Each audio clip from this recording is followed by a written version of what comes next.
الحمد لله رب العالمين والصلاة والسلام على رسوله الكريم محمد وعلى آله وأصحابه أجمعين. ناظرین السلام علیکم. ہم سورہ آل عمران کا مطالعہ کر رہے ہیں. اس میں حج کی فرضیت بیان ہوئی. ارشاد ہوا وَلِلَّهِ عَلَى النَّاسِ حِجُّ الْبَيْتِ مَنِ اسْتَطَاعَ إِلَيْهِ سَبِيلًا. اللہ تعالیٰ کی طرف سے لوگوں پہ فرض ہے کہ اللہ کے گھر کا حج کریں وہ لوگ جو کہ وہاں جانے کی استطاعت رکھتے ہوں. فرمایا ومن کفر، جس نے کفر اختیار کیا، فإن اللہ غنی عن العالمین، تو اللہ تعالیٰ تمام جہانوں سے بے نیاز ہے. اب حج کی فرضیت کا ذکر ہو رہا ہے، ایمان کا ذکر تو نہیں ہو رہا، توحید کا، رسالت کا، آخرت کا ذکر تو نہیں ہو رہا، عقائد تو بیان نہیں ہو رہے. حج کو فرض قرار دیا جا رہا ہے. تو مطلب یہ ہے ومن کفر، جس نے کفر کیا. کس نے کفر کیا؟ جو حج پہ استطاعت ہونے کے باوجود نہ گیا. اس کے لیے لفظ استعمال ہو رہا ہے ومن کفر، کفر اختیار کیا، کافر ہو گیا. معلوم یہ ہوا کہ وہ شخص جو کہ حج کر سکتا ہے، اس کی استطاعت میں ہے، لیکن وہ نہیں کرتا ہے، تو اللہ کے نزدیک کفر کر رہا ہے. یہاں ایک اہم بات ہمیں معلوم ہوئی، اور وہ یہ کہ ایمان کا عملی تقاضا اور عملی شہادت جو ہے وہ عمل صالح ہے. یعنی وہ شخص جو دعوت و ایمان کا کرے اور اللہ تعالیٰ اس کو کہے حی علی الصلاح، حی علی الفلاح، اور وہ اللہ کی دعوت پہ جانا مناسب نہ سمجھے، تو وہ عملاً کفر کر رہا ہے. یہی بات ہے جو حضور اکرم صلی اللہ علیہ وسلم نے ارشاد فرمائی من ترک الصلاۃ متعمدا فقد کفر. جس نے جان بوجھ کے نماز چھوڑ دی اس نے کفر کا راستہ اختیار کیا. یہی بات زکوٰۃ کی ہے. اب جن لوگوں نے سیدنا ابو بکر صدیق رضی اللہ تعالیٰ عنہ کے زمانے میں زکوٰۃ دینے سے انکار کیا تھا، تو ان کو سیدنا ابو بکر صدیق نے، تمام صحابہ نے مرتد قرار دیا، کافر قرار دیا. وہ لوگ نماز پڑھتے تھے، وہ لوگ حج پہ آتے تھے، وہ لوگ روزے رکھتے تھے، وہ لوگ بقیہ تمام اعمال کرتے تھے، ایک زکوٰۃ پہ آ کے اٹک گئے، اڑ گئے، تو ان کو کافر قرار دیا گیا. بالکل یہی صورتحال حج کی بھی ہے کہ ایک شخص عملاً اس سے روگردانی کرتا ہے تو وہ عملی طور پہ کفر میں مبتلا ہے.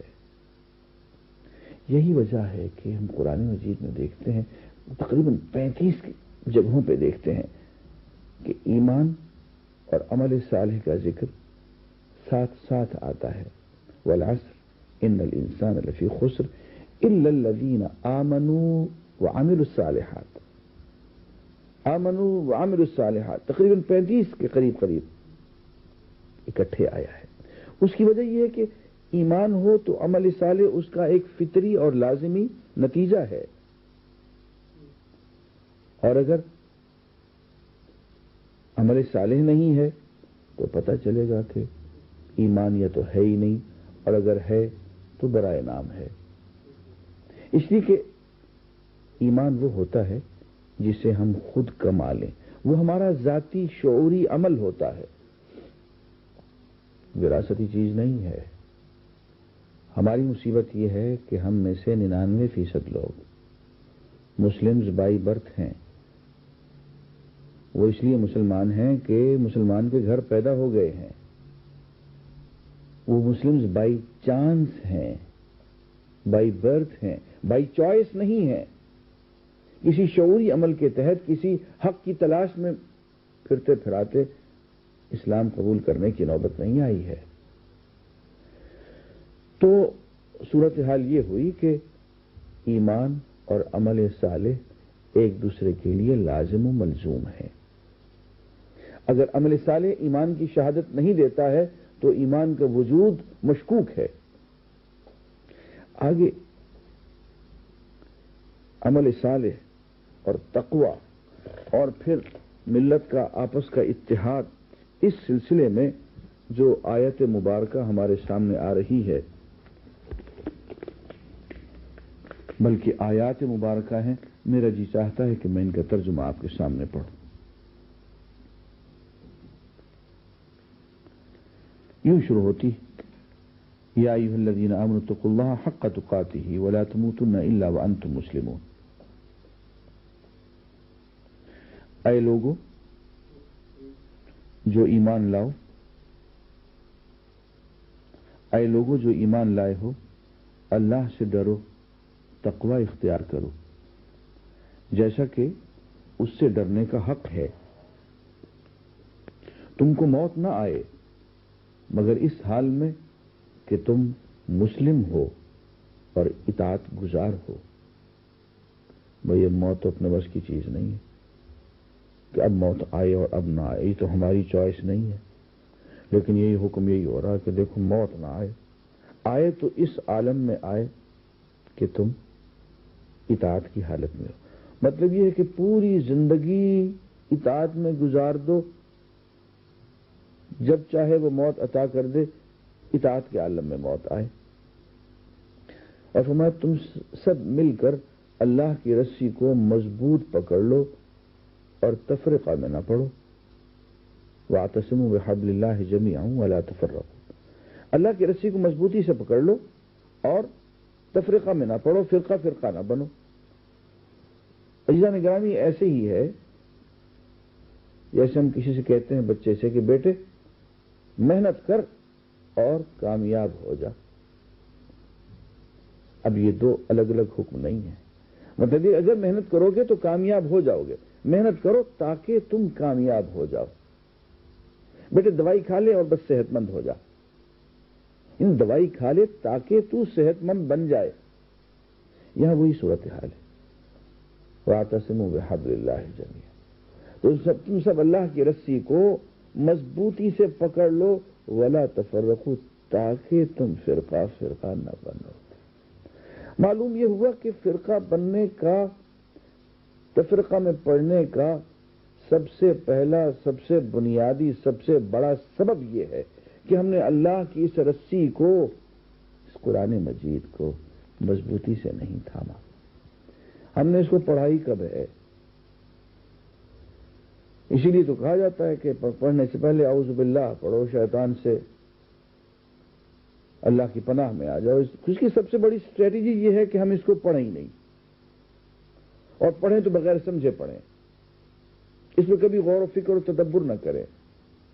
شیخ قرآن کہتے ہیں افلا یتدبرون القرآن، تم قرآن پہ یہ لوگ نہیں تدبر نہیں کرتے۔ ہم علی قلوب اقفالها، کیا ان کے دلوں پہ قفل پڑے ہوئے ہیں؟ تو فرمایا اللہ کی رسی کو مضبوطی سے تھام لو۔ یہ تھام لو گے تو ایک ایسی بنیاد تم سب لوگوں کو مل جائے گی کہ سب کے سب متحد ہو جاؤ گے۔ اور اللہ کی رسی کو اگر تم نے مضبوطی سے نہ تھاما اور اللہ کے کلام کو نہ سمجھا، نہ جانا، نہ مانا، تو بکھر جاؤ گے، منتشر ہو جاؤ گے، فرقہ فرقہ بن جاؤ گے۔ تو میں سب مل کر اللہ کی رسی کو مضبوط پکڑ لو اور تفرقہ میں نہ پڑو۔ یہاں سے یہ بھی معلوم ہوا کہ دو باتوں کا ہمیں حکم دیا گیا، ایک تقوی، اور تقوی کی شکل ہے اعتصام بحبل اللہ المتین، اللہ کی رسی کو مضبوطی سے تھام لینا، اور نتیجہ اتحاد، وحدت ملت۔ یہ دو اصول ہیں ہماری ترقی کے۔ تقوی اختیار کریں، اللہ کی رسی کو مضبوطی سے تھام لیں، اختلافات ختم کر دیں اور خود بخود ختم ہو جائیں گے۔ اگر متقی ہوں گے، اللہ سے اخلاص ہوگا، اللہ کی رسی کو سب تھام لیں گے، اختلافات ختم ہو جائیں گے، اتحاد ہو جائے گا۔ آگے فرماتے ہیں اللہ کے اس احسان کو یاد رکھو جو اس نے تم پر کیا ہے۔ تم ایک دوسرے کے دشمن تھے، اس نے تمہارے دل جوڑ دیے، اور اس کے فضل و کرم سے تم بھائی بھائی بن گئے۔ تم آگ سے بھرے ہوئے ایک گڑھے کے کنارے کھڑے تھے، اللہ نے تم کو اس سے بچا لیا۔ اس طرح اللہ اپنی نشانیاں تمہارے سامنے روشن کرتا ہے، شاید کہ ان علامتوں سے تمہیں اپنی فلاح کا سیدھا راستہ نظر آ جائے۔ تم میں کچھ لوگ تو ایسے ضرور ہی رہنے چاہیے جو نیکی کی طرف بلائیں، بھلائی کا حکم دیں اور برائیوں سے روکتے رہیں۔ جو لوگ یہ کام کریں گے وہی فلاح پائیں گے۔ کہیں تم ان لوگوں کی طرح نہ ہو جانا جو فرقوں میں بٹ گئے اور کھلی کھلی واضح ہدایات پانے کے بعد پھر اختلافات میں مبتلا ہوئے۔ میں نے کل عرض کیا تھا کہ اختلافات میں پڑھنے کی دو وجہیں ہوتی ہیں، ایک تو قرآن نہ پڑھیں، اللہ کی رسی کو مضبوطی سے نہ تھامیں، دوسرے کچھ لوگ جن کے پاس علم ہو وہ بغیم بینہم سرکشی میں مبتلا ہو کے لوگوں کو آپس میں پھاڑنے پہ تیار ہو جائیں۔ فرمایا کہ ان لوگوں کی طرح نہ ہو جانا جو فرقوں میں بٹ گئے اور کھلی کھلی واضح ہدایات پانے کے بعد پھر اختلافات میں مبتلا ہوئے۔ جنہوں نے یہ روش اختیار کی وہ اس روز سخت سزا پائیں گے، جبکہ کچھ لوگ سرخ روح ہوں گے اور کچھ لوگوں کا منہ کالا ہوگا۔ جن کا منہ کالا ہوگا ان سے کہا جائے گا کہ نعمت ایمان پانے کے بعد بھی تم نے کافرانہ رویہ اختیار کیا، اچھا تو اب اس کفران نعمت کے صلے میں عذاب کا مزہ چکھو۔ رہے وہ لوگ جن کے چہرے روشن ہوں گے تو ان کو اللہ کے دامن رحمت میں جگہ ملے گی، ہمیشہ وہ اسی حالت میں رہیں گے۔ یہ اللہ کے ارشادات ہیں جو ہم تمہیں ٹھیک ٹھیک سنا رہے ہیں، کیونکہ اللہ دنیا والوں پر ظلم کرنے کا کوئی ارادہ نہیں رکھتا۔ زمین و آسمان کی ساری چیزوں کا مالک اللہ ہے اور سارے معاملات اللہ ہی کے حضور پیش ہوتے ہیں۔ اب دنیا میں وہ بہترین گروہ تم ہو جسے انسانوں کی ہدایت و اصلاح کے لیے میدان میں لایا گیا ہے۔ تم نیکی کا حکم دیتے ہو، بدی سے روکتے ہو اور اللہ پر ایمان رکھتے ہو۔ عزیزان گرامی، انبیاء کی آمد کا سلسلہ تو ختم ہو گیا۔ اب ہم لوگ، آپ سب لوگ، یہ امت محمدیہ علی صاحب الصلاۃ والسلام، یہ امت تمام انبیاء کی جانشین ہے۔ وہ کام جو ایک نبی کے بعد پھر دوسرا نبی آ کے کرتا تھا، پھر اس نبی کے بعد اور نبی آ کے کرتا تھا، اللہ تعالیٰ بھیجتے چلے جاتے تھے، وہ سلسلہ تو ختم ہو گیا۔ اس کی ہم آگے تشریح کریں گے کہ کس طرح سے اور کیوں ختم ہو گیا، لیکن بہرحال انبیاء کا سلسلہ تو ختم ہو گیا۔ آپ نے دیکھ لیا کہ 1500 سال کے بعد 1500 سال کی مدت گزر گئی، کوئی نبی نہیں آیا، کوئی نبی نہیں آیا۔ تو یہ کار نبوت کون کرے گا؟ یہ تو آپ کو کرنا ہے، یہ تو مجھے کرنا ہے، یہ تو سب کو کرنا ہے۔ اس لیے فرمایا کنتم خیر امت، اب اس دنیا کی بہترین امت تم ہو، اخرجت للناس، تمہیں لوگوں کے لیے میدان کار میں نکال دیا گیا ہے، میدان میں لایا گیا ہے۔ تمہارا کام کیا ہے؟ تمہارا کام یہ ہے کہ تم نیکی کا حکم دو،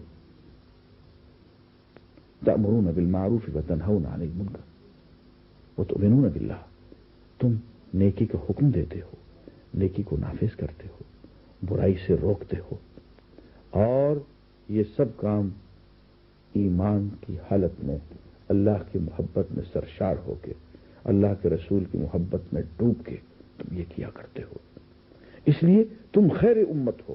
معلوم ہوا کہ خیر امت اسی وقت بنیں گے جبکہ یہ 3 صلاحیتیں موجود ہوں گی۔ ایمان، پہلے تو ایمان یقین کمانا ہے، اللہ اور اللہ کے رسول صلی اللہ علیہ وسلم کی محبت کو جیتنا ہے، خود کرنی ہے، وہاں سے لینی ہے، اور پھر اس محبت کے نشے میں آ کے میدان کار میں اترنا ہے۔ تأمرون بالمعروف وتنہون عن المنکر، نیکی کا حکم دینا ہے، برائی سے روکنا ہے۔ آگے ارشاد فرماتے ہیں وَلَوْ آمَنَ أَهْلُ الْكِتَابِ لَكَانَ خَيْرًا لَهُمْ، اے اگر اہل کتاب ایمان لے آتے اور تمہاری دعوت پہ لبیک کہتے تو انہی کے حق میں بہتر ہوتا۔ ناظرین، یہ بات کہنے کے بعد آگے جو بات کہی جا رہی ہے وہ بہت پرمعنی ہے اور پرمغز ہے کہ ہم تمہیں میدان میں لے آئے، تمہارے ذمہ یہ کام ہم نے لگا دیا کہ تم نیکی کا حکم دو، برائی سے روکو۔ اب کیا یہ تمہاری تبلیغ، تمہاری دعوت سدا بصحرا ثابت ہوگی؟ اچھا، پہلے دعوت و تبلیغ سے پہلے جو بات بتائی وہ یہ کہ خود تقوی اختیار کرو، اللہ کی رسی کو مضبوطی سے تھام لو، اتحاد اور وحدت کی نعمت اختیار کرو، اپنی اصلاح کر لو تقوی اور قرآن کو تھامنے سے اور اتحاد کے ذریعے سے، اپنے دلوں کو جوڑنے سے، اپنی صفیں درست کر لو تقوی اور قرآن پہ عمل کرنے کے ذریعے سے، اپنی ذاتی اصلاح کر لو، اس کے بعد پھر دعوت و تبلیغ کے ذریعے سے پوری انسانیت کی اصلاح میں لگ جاؤ۔ اور اب جب تم ایسا کر لو گے تو اللہ کی طرف سے ایک بشارت ہے، اور وہ بشارت یہ ہے کہ تم ہی سربلند ہوگے۔ لا تہنوا ولا تحزنوا انتم الاعلون ان کنتم مؤمنین۔ دیکھو، سست نہ پڑو، پریشان نہ ہو، غم نہ کھاؤ۔ کہیں تم نے ایک کام شروع کیا، مہم پہ چلے، مقابلہ ہوا، نقصان ہو گیا، بظاہر شکست ہو گئی، تو اس سے دل شکستہ ہونے کی ضرورت نہیں ہے۔ اگر تم سچ مچ کے مومن ہو اور تم نے تقوی اختیار کیا ہوا ہے، اعتصام بحبل اللہ المتین کیا ہوا ہے، اپنی صفوں کو تم نے جوڑا ہوا ہے، سیدھا رکھا ہوا ہے، دلوں کو جوڑا ہوا ہے، وحدت و اتحاد کی نعمت حاصل ہے، پھر شکست نہیں ہو سکتی، پھر کوئی نقصان بھی نہیں ہو سکتا۔ دیکھیے قرآن مجید میں کتنی خوبصورتی سے یہ بات کہی گئی ہے۔ اور ناظرین، پورا قرآن مجید پیس آف لٹریچر ہے، لیکن میں ان لوگوں سے جن کو اللہ تعالی نے کچھ اس نعمت سے سرشار کیا ہے کہ وہ ادبی ذوق رکھتے ہیں، میں چاہوں گا کہ وہ ان آیات کو عربی میں ذرا غور سے پڑھیں۔ ترجمہ تو ممکن نہیں ہوتا، لیکن بہرحال ترجمے سے بھی ہم کچھ گزارا کرنے کی کوشش کرتے ہیں۔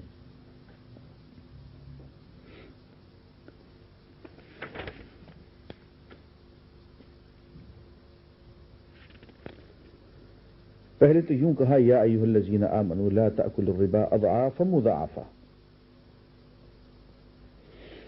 اس لیے کہ حلال ہی نہیں کھایا، سود کھانے لگ گئے، حرام کھانے لگ گئے، تو تقویٰ تو رہا نہیں۔ تقویٰ نہیں ہوگا تو قرآن سمجھ میں نہیں آئے گا، قرآن اس کو مضبوط تھام نہیں سکو گے تو بکھر جاؤ گے، وحدت و اتحاد نہیں رہے گا۔ اس لیے اگر تم چاہتے ہو کہ تمہاری صفوں میں اتحاد ہو تو حلال کھاؤ یا سود وود چھوڑ دو۔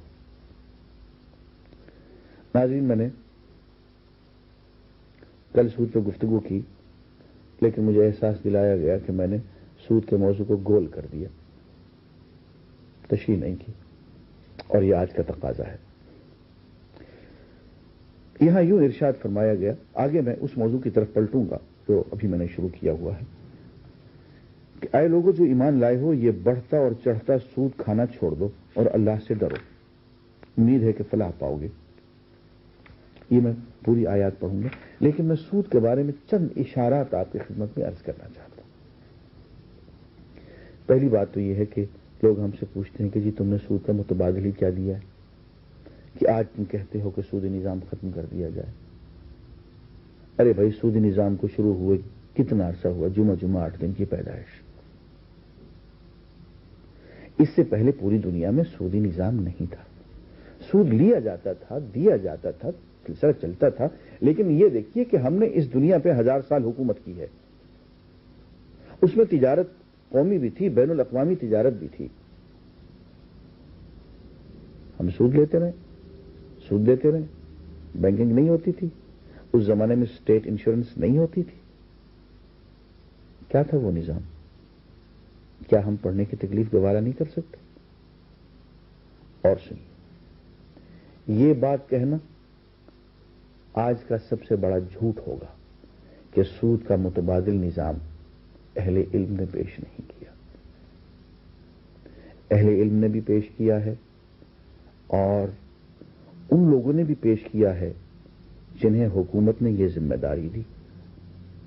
آپ یہ دیکھیں کہ 1980 کے اندر اسلامی نظریاتی کونسل حکومت پاکستان کی طرف سے معین کرتا، انہوں نے سود کے متبادل نظام پہ ایک خوبصورت رپورٹ شائع کر دی ہے.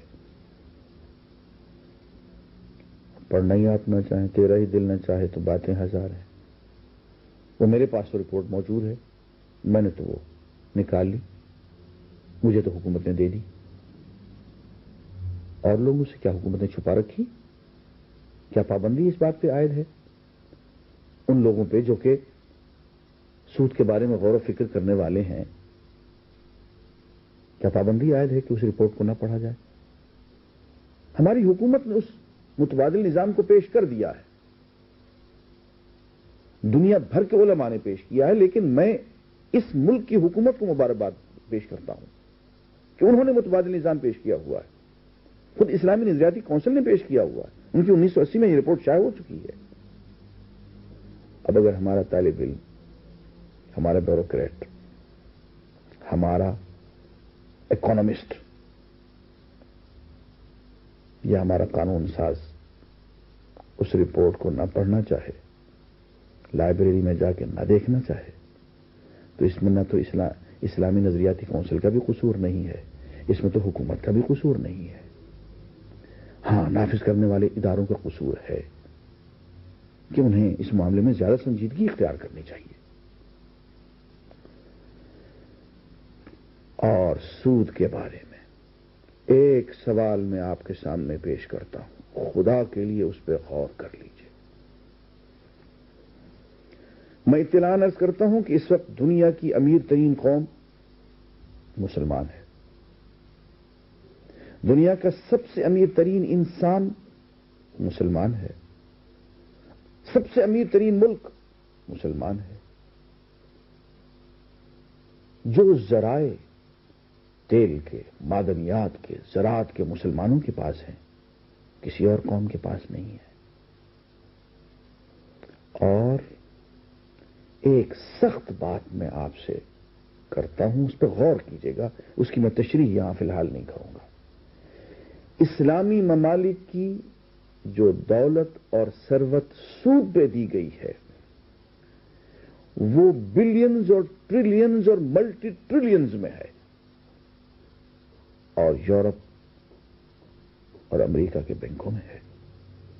میں صرف ایک سوال پوچھتا ہوں، اگر یہ دولت سود پہ نہ دی جاتی، اس کو پراپرلی انویسٹ کیا جاتا، کہیں بھی انویسٹ کیا جاتا، تو آج کوئی ملک بھی، خاص طور پہ کوئی اسلامی ملک، غریب نہ ہوتا. ہماری غربت کا واحد سبب سود کی لعنت میں پڑنا ہے. یہ تیل کی دولت کہاں جا رہی ہے؟ مغرب کے بینکوں میں، اور وہاں سے سود ملتا ہے، اس پہ ہم گزارا کرتے ہیں. اس دولت سے وہ ہمیں 15% سود دیتے ہیں، لیکن اس سے جو اسلحہ بناتے ہیں اس پہ وہ 1000% منافع لیتے ہیں.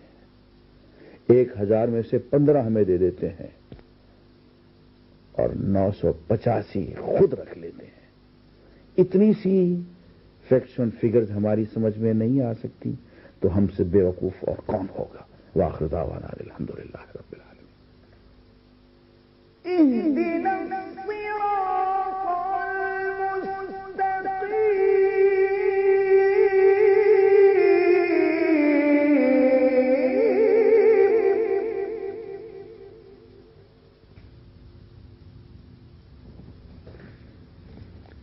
الحمدللہ رب العالمین والصلاة والسلام علی رسولہ الکریم محمد وعلی آلہ واصحابہ اجمعین۔ ہم سورہ آل عمران کا مطالعہ کر رہے ہیں۔ میں اس آیت پہ کچھ گفتگو کر رہا تھا جو سود سے متعلق ہے، اور اس سے پہلے میں یہ گفتگو کر رہا تھا کہ اللہ تعالیٰ نے مسلمانوں کو خیر امت قرار دیا، اور وہ اس طرح کہ پہلے تو یوں کہا کہ تقوی اختیار کرو، اللہ کی اس رسی کو، مضبوط رسی کو، قرآن مجید کو مضبوطی سے پکڑ لو تاکہ تم تفرقہ کا شکار نہ ہو، اتحاد اور وحدت حاصل کر لو۔ یہ تو ہو گئی ذاتی اصلاح اور صفوں کا سیدھا کرنا۔ اس کے بعد فرمایا کہ کنتم خیر امت اخرجت للناس، تم بہترین امت ہو جس کو میدان میں لایا گیا ہے۔ تأمرون بالمعروف، لوگوں کو نیکی کا حکم کرتے ہو، وتنہون عن المنکر، برائی سے روکتے ہو، وتؤمنون باللہ، اور اللہ پہ ایمان رکھتے ہو۔ تو انفرادی اصلاح کے بعد تبلیغ و دعوت، اور اس کے بعد یہ وعدہ کہ یہ جو تم کام کرو گے یہ سدا و صحرا ثابت نہیں ہوگا، اس کے نتائج ہوں گے۔ تو اس سلسلے میں آیات کا ترجمہ پڑھ رہا تھا۔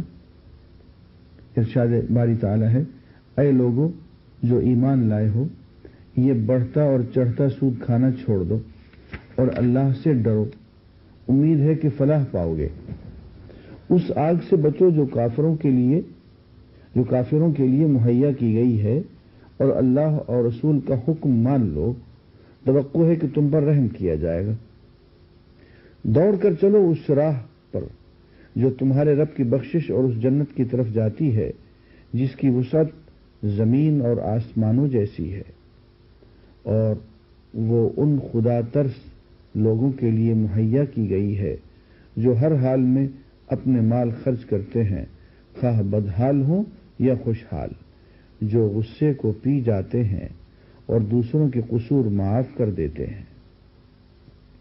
ایسے نیک لوگ اللہ کو بہت پسند ہیں، اور جن کا حال یہ ہے کہ اگر کبھی کوئی فحش کام ان سے سرزد ہو جاتا ہے یا کسی گناہ کا ارتکاب کر کے وہ اپنے اوپر ظلم کر بیٹھتے ہیں تو معاً اللہ انہیں یاد آ جاتا ہے اور اس سے وہ اپنے قصوروں کی معافی چاہتے ہیں، کیونکہ اللہ کے سوا اور کون ہے جو گناہ معاف کر سکتا ہو، اور وہ دیدہ دانستہ اپنے کیے پر اصرار نہیں کرتے۔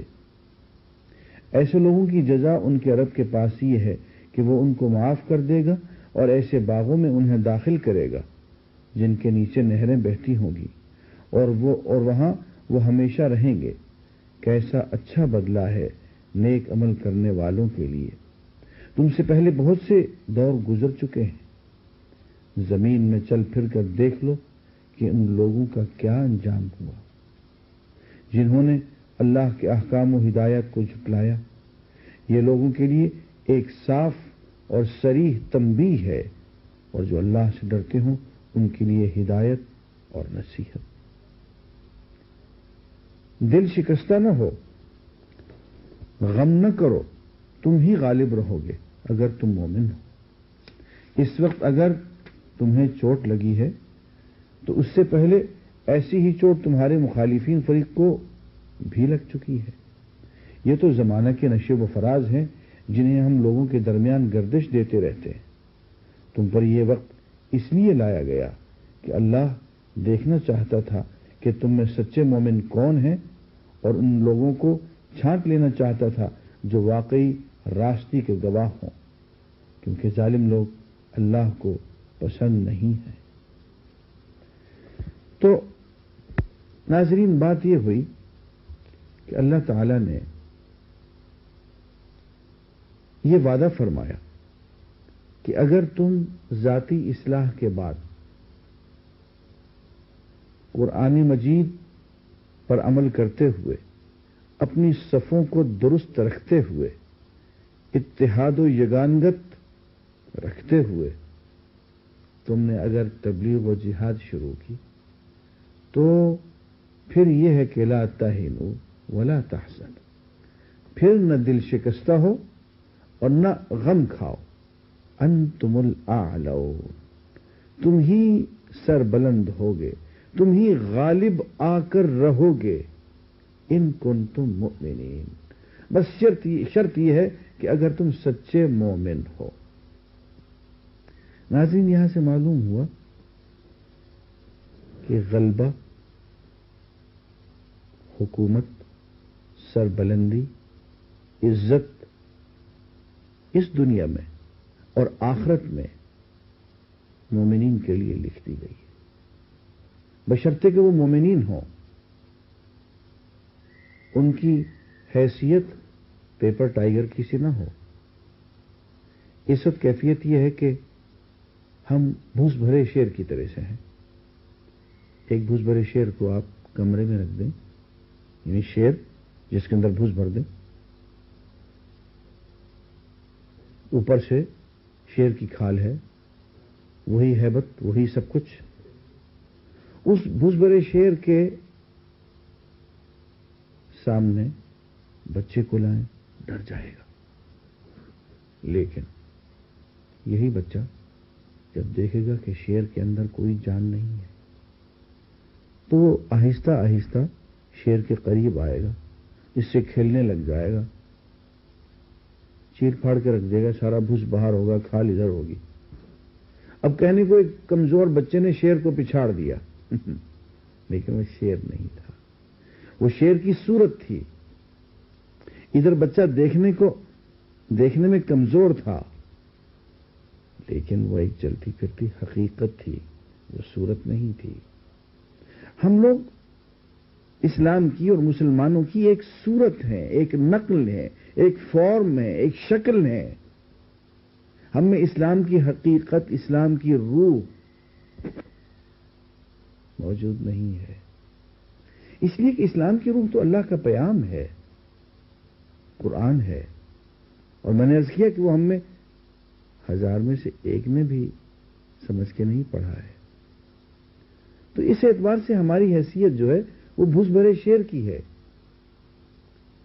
اب اگر کوئی ہم سے یہ سوال کرے کہ جی مسلمان ہیں، دنیا میں ہیں، لیکن مغلوب ہیں، بھائی اگر مسلمان ہوتے تو مغلوب نہ ہوتے، اور اگر مغلوب ہیں تو یقین رکھیے، تسلی رکھیے کہ وہ مسلمان نہیں ہے۔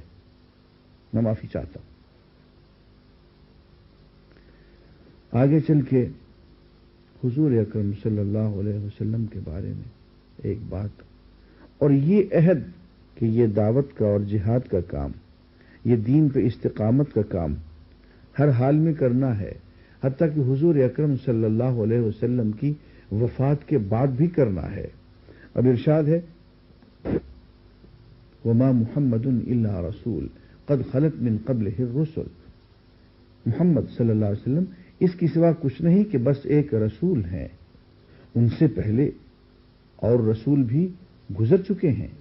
پھر کیا اگر وہ مر جائیں یا قتل کر دیے جائیں تو تم لوگ الٹے پاؤں پھر جاؤ گے؟ یاد رکھو، جو الٹا پھرے گا وہ اللہ کا کچھ نقصان نہ کرے گا، البتہ جو اللہ کے شکر گزار بندے بن کر رہیں گے انہیں وہ اس کی جزا دے گا۔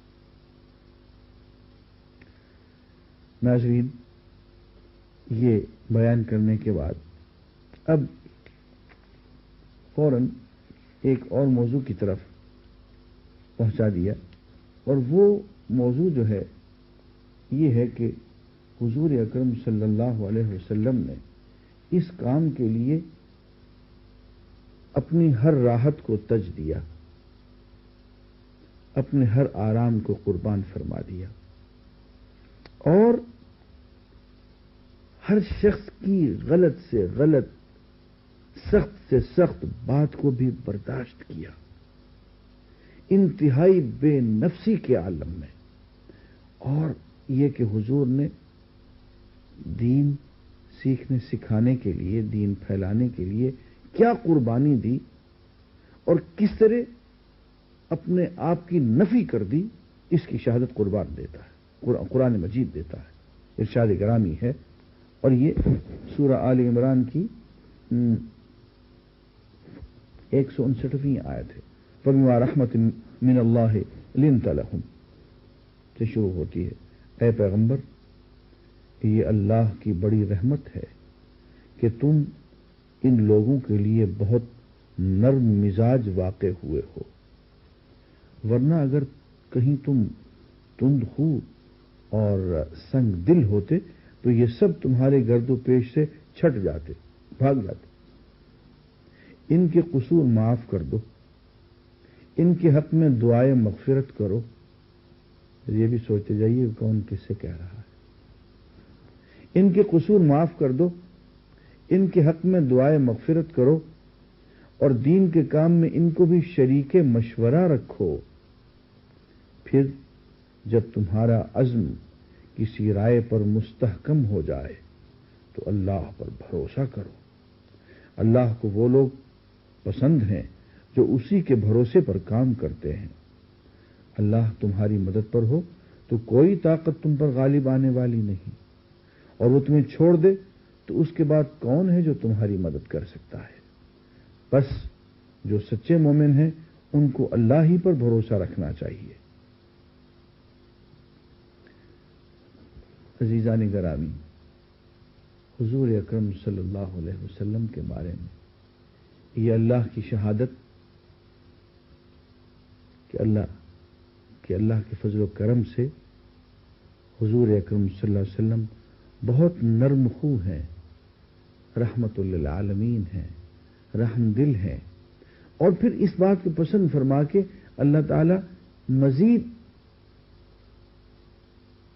یوں کہیے کہ سفارش فرماتے ہیں کہ میرے بندوں کو معاف کرتے رہا کرو، ان کے ساتھ نرمی برتتے رہا کرو، اور ان میں سے جو غلط کام کریں ان کے لیے بخشش کی دعا مانگتے رہا کرو۔ اور آگے چل کے یہ بھی فرما دیا کام مشورے سے کرنا ہے۔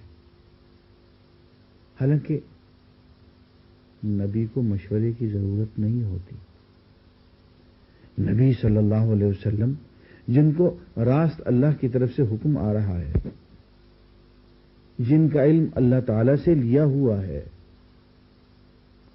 ان کو مخلوق سے مشورے کی کیا ضرورت؟ لیکن تربیت تو ہماری مقصود ہے، اس لیے فرمایا کہ وہ لوگ جو دین کا کام کر رہے ہیں ان کو شریک مشورہ رکھا کریں، تاکہ معلوم ہو کہ مسلمان جب بھی کوئی کام کرتے ہیں تو مشورے سے اور شورائیت سے کرتے ہیں۔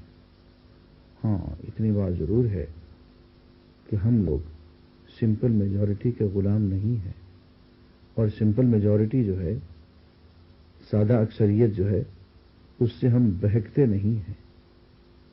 جیسے کہ آگے چل کے معلوم ہوگا کہ اکثریت ہمارے نزدیک کوئی معیار حق نہیں ہے۔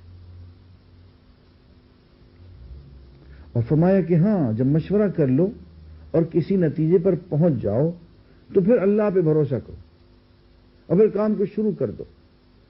بھروسہ کس چیز کو کہتے ہیں؟ توکل کیا ہے؟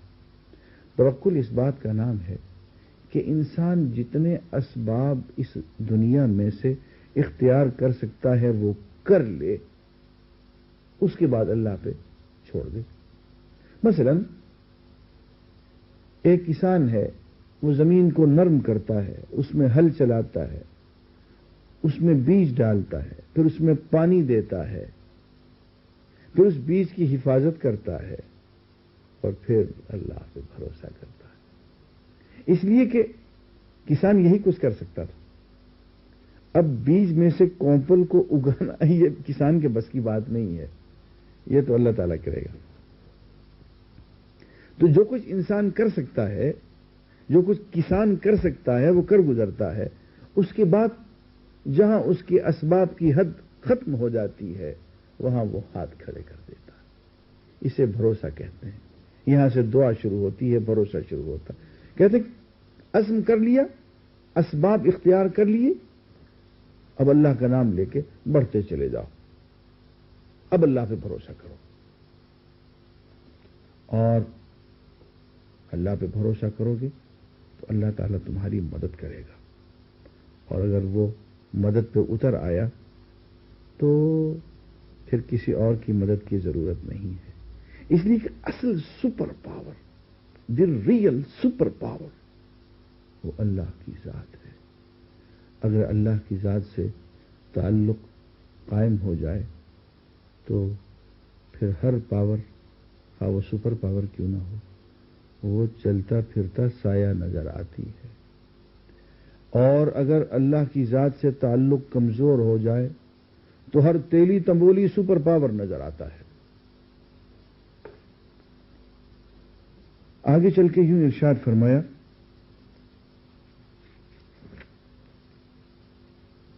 کہ در حقیقت اہل ایمان پر تو اللہ نے یہ بہت بڑا احسان کیا ہے کہ ان کے درمیان خود انہی میں سے ایک ایسا پیغمبر اٹھایا جو اس کی آیات انہیں سناتا ہے، ان کی زندگیوں کو سنوارتا ہے اور ان کو کتاب اور دانائی کی تعلیم دیتا ہے.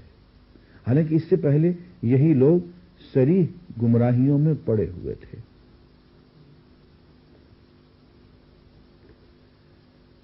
اللہ تعالیٰ نے احسان فرمایا.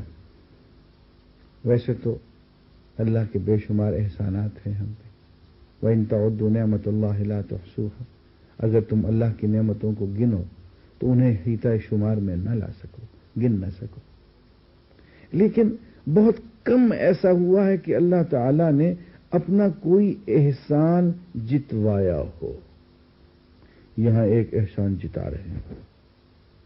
لقد من اللہ، بے شک اللہ نے تم پہ احسان کیا، بہت بڑا احسان کیا. وہ احسان کیا ہے؟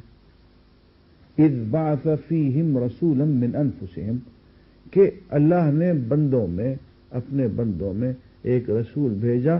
انہی بندوں میں سے ایک بندہ اللہ تعالیٰ نے بطور رسول کے بنا کے بھیج دیا. اس کے کیا کام ہیں؟ 4 کام ہیں. یتلو علیہم آیاتہ، اللہ کی آیات انہیں پڑھ کے سناتا ہے. یتلو تلاوت کرتا ہے. ناظرین میں عرض کر چکا ہوں تلاوت کے معنی بغیر سمجھے پڑھنے کے نہیں ہوتے. تلا یتلو کے معنی پیروی کرنے کے ہوتے ہیں. پیروی کرنا، ٹو فالو. تلاوت الکتاب کا لفظی ترجمہ ہوگا ٹو فالو دی بک، کتاب کی پیروی کرنا، عملی پیروی کرنا. اب ظاہر ہے کہ عملی پیروی بغیر سمجھے تو نہیں ہوگی. پہلے پڑھیں گے، سمجھیں گے، جانیں گے، مانیں گے. جب جاننے کا عمل راسخ ہوگا تو ماننا آ جائے گا. ماننے کا عمل راسخ ہو جائے گا تو وہ عمل میں ڈھل جائے گا. تو تلاوت کتاب پہلا کام. دوسرا کام تزکیہ، زندگیوں کو سنوار دینا، ذہن اور دل کی آلائشوں اور میل کچیل کو دھو ڈالنا. اس کے بعد تعلیم کتاب، اس کتاب کی مفصل تعلیم دینا. اور چوتھے نمبر پہ تعلیم الحکمہ. حکمت دانائی کو کہتے ہیں، پریکٹیکل وزڈم کو کہتے ہیں. اور اصطلاح میں جہاں جہاں قرآن میں الحکمہ آیا ہے وہاں اس سے مراد حضور کی سیرت طیبہ ہے، سنت ہے. اس کتاب کی، قرآن مجید کی پریکٹیکل ڈیمونسٹریشن ہے. تو رسول اللہ صلی اللہ علیہ وسلم کے 4 اعمال ہوئے: تلاوت آیات، تزکیہ، تعلیم الکتاب، تعلیم الحکمہ. اور فرمایا کہ یہ 4 کام کیے ہیں اور ان کے بغیر، ان کاموں سے پہلے تم تو صریح گمراہی میں پڑے ہوئے تھے. اور یہ کرنے کے بعد فرمایا کہ تم سب اسی کام میں لگ جاؤ. دامیں، درمیں، سخنیں، قدمیں اور جانیں. جان بھی دیتے، جان بے دے، جان بے دے، جان بے دے، فائدہ در گفتنے بسیار چیست. زیادہ باتیں بنانے میں، پنجابی میں کہتے ہیں بڑکیں ہانکنے میں، بڑکیں لگانے میں کوئی فائدہ نہیں. اس کے راستے میں نقد جان دے دو. جان دی ہوئی اسی کی تھی. حق تو یہ ہے کہ حق ادا نہ ہو. فرمایا کہ جن لوگوں نے میری راہ میں جانیں قربان کر دی ہیں، دیکھو یہ خیال بھی مت کرنا کہ وہ مر چکے.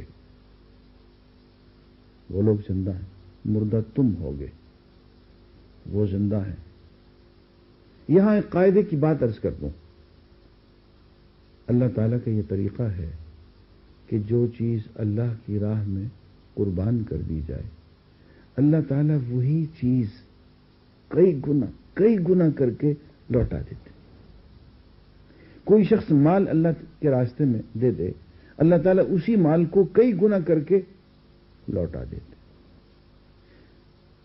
کوئی شخص اللہ کی راہ میں وقت دینے لگ جائے، وقت دین پڑھ رہا ہے، پڑھا رہا ہے، سیکھ رہا ہے، سکھا رہا ہے، وقت لگا رہا ہے اس پہ، تو اللہ تعالیٰ اس کے وقت میں اتنی برکت ڈال دیتے ہیں کہ اکیلا شخص ہوتا ہے اور کئی یونیورسٹیوں کے برابر، کئی جماعتوں کے برابر کام کر جاتا ہے.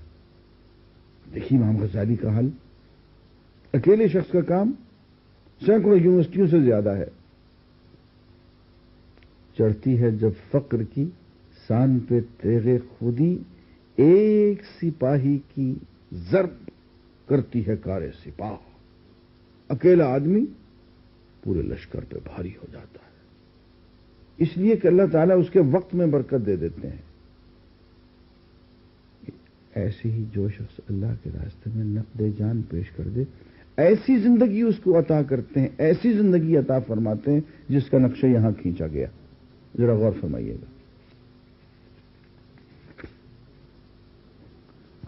یاد وَلَا تَحْسَبَنَّ الَّذِينَ قُتِلُوا فِي سَبِيلِ اللَّهِ أَمْوَاتًا.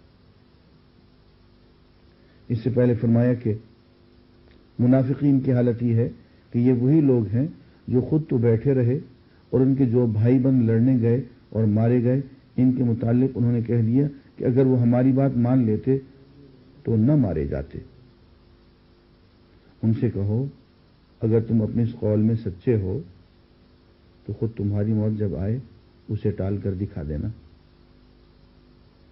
ہاں، جو لوگ اللہ کی راہ میں قتل ہوئے ہیں انہیں مردہ نہ سمجھو، وہ تو حقیقت میں زندہ ہیں.